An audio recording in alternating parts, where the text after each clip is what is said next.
Bugun sizlar bilan Cobalt pechga almashtirishni ko'rib chiqamiz.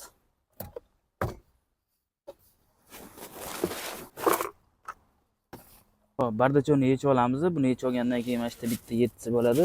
Ko'p Cobaltda tushuq bo'ladi, keyin shaqillab yuradi. Mana bu ikkinchisi.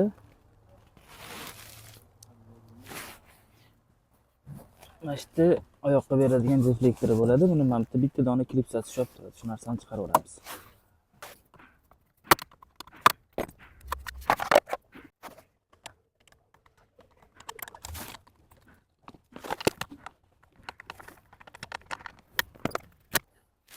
Pechka radiatorimizdan ko'rishingiz mumkin. Bu narsa ikkita dona stoperda o'tiradi. Bittasi mana, ikkinchisi mana.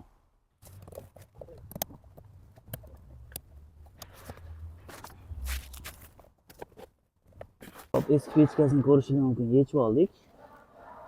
Tekislari bor. Ko'rishingiz mumkin, qizargani. Yo'q, yangisini taqib qo'ydik, xudo xohlasa chiroyli qilib. Ilojsiz bo'lsa, o'salli qo'yganlarda ham germetikaga o'tkazib olganlarni maslahat beramiz. Kimga shunaqa sifatli xizmatli kerak bo'lsa, o'zimizga aloqa chiqib kelishtirib chiroyli narxda qilib beramiz.